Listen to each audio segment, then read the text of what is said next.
Hello everybody and welcome to my rebuild video. So this is my GRUMMAN, however you want to say it. And this piece of wood here is rotten and dry rotted. And I'm eating cookies, so I'm sorry about that.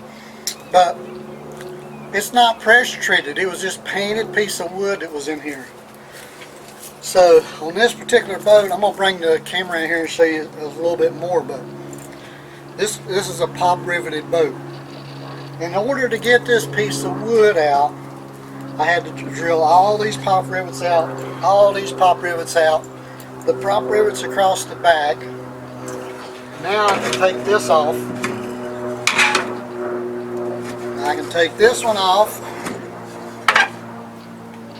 and I think I can take this one off. Don't get spider's nest there.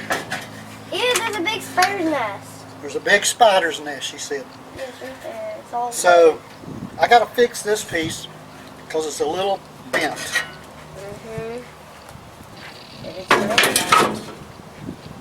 Now I still don't know if I can get this piece of wood out.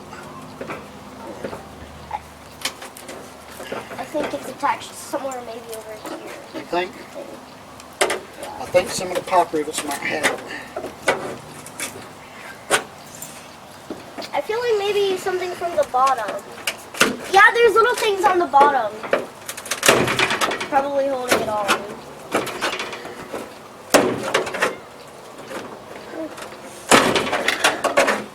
So when they pop riveted the boat, the pop rivets just went straight through into this piece of wood. I think it's attached by the bottom. Oh, what's wrong?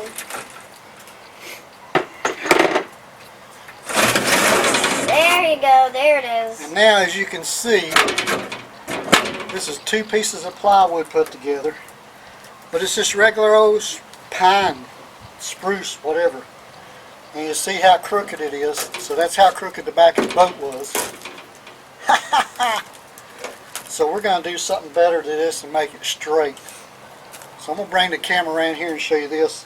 I still got to take all these pop rivets out because I drilled them out to get all the pieces off. But there's still some of them stuck in there. So I got to get this out of the way. Got to measure it.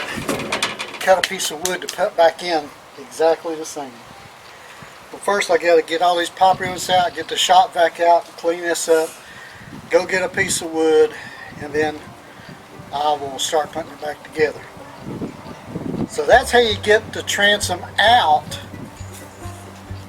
I'm going to clean it up and put the new one in, and that'll be on my next video. So thanks for viewing. I'll put a link right here at the end of this video for the next video in case you've watched this one and you want to watch the next part for putting the transom back in and all the pop rivets and stuff that goes along with it. So this is Harold with WorldTVOnDemand.com, and welcome to my channel. Give me a thumbs up and subscribe to the channel. I have another one for you soon. You guys have a great day. Yep.